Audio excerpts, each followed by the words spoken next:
रोटी दो चाय और दही बनाए।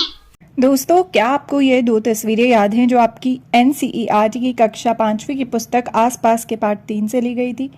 यहाँ पर तस्वीर में दो बच्चे हैं। एक तो यह है कैलाश और दूसरी ये बच्ची है जिसका नाम है रश्मि। और इनकी तस्वीर जो है वो आपकी NCERT की पुस्तक से ली गई थी। वहाँ बताया गया था कि डॉक्टर अपर्णा जो हैं वो इनका इलाज करने गई और उन्होंने इनका चेकअप करा और कुछ बातें पता लगाई।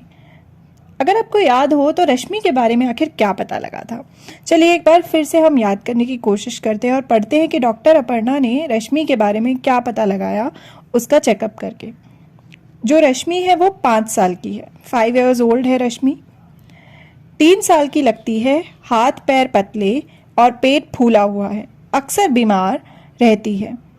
थकान के कारण बहुत बार स्कूल भी नहीं जा पाती, खेलने की ताकत भी नहीं होती। खाना पूरे दिन में थोड़े से चावल या एक आध रोटी भी मिली तो समझो उस दिन बहुत मिल गया।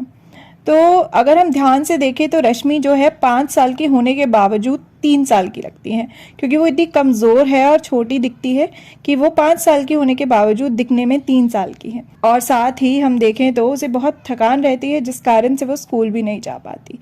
अगर एक आध रोटी भी मिल जाती है तो मानो उस दिन बहुत ज़्यादा मिल गया हो।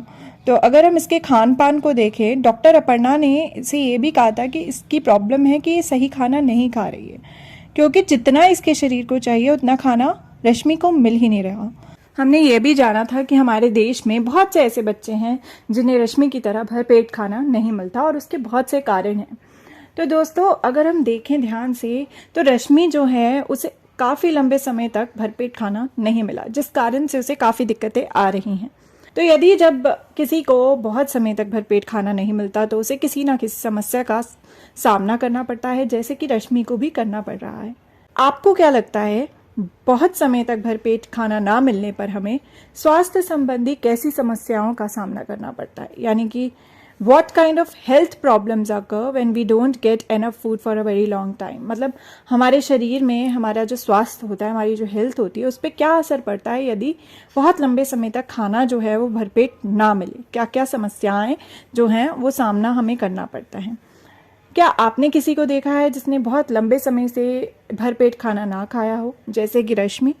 तो अगर हम रश्मि को ही ध्यान से देखें तो इसे क्या क्या समस्याएं हो रही थी? एक तो थकान होना, फीलिंग टायर्ड, उसके अलावा कमज़ोर होना, गेटिंग वीक, क्योंकि 5 साल की होने के बावजूद वो सिर्फ 3 साल की लग रही थी। इसी कमज़ोरी के कारण उसे थकान भी रहती थी। और इसके अलावा जब किसी को बहुत लंबे समय तक भरपेट खाना नहीं मिलता तो बीमारी से लड़ने की ताकत कम होना, यह भी एक समस्या है जिसका सामना उन्हें करना पड़ता है। Weakened ability to fight with disease, यानी अगर उन्हें कोई बीमारी होती है तो वो उससे आसानी से नहीं लड़ पाते, क्योंकि वो खाने की मदद से ही तो हम बीमारियों से लड़ते हैं, हमें ताकत मिलती है।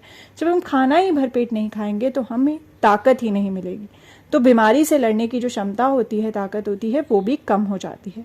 इसके अलावा और भी बहुत सी समस्याएं हैं स्वास्थ्य से संबंधित, यानी हेल्थ से रिलेटेड, जो खाना भरपेट ना मिलने पर होती है, जब कोई बहुत लंबे समय तक भूखा रहता है या कम खाना खाता है जितना उन्हें ज़रूरत होती है। तो दोस्तों, हमने देखा कि बहुत समय तक भरपेट खाना ना मिलने पर हमें स्वास्थ्य संबंधी किन समस्याओं का सामना करना पड़ता है। आपको क्या लगता है, what kind of health problems do one has to face when he और she is not getting enough food for a long time? अपने आसपास देखिए, क्या आप किसी को जानते हैं जिसे बहुत लंबे समय तक भरपेट खाना ना मिल रहा हो? उसे किन समस्याओं का सामना करना पड़ता है? ज़रा सोचिए कि इन समस्याओं के अलावा और किस तरीके की स्वास्थ्य संबंधी समस्याएं उन्हें होती होगी।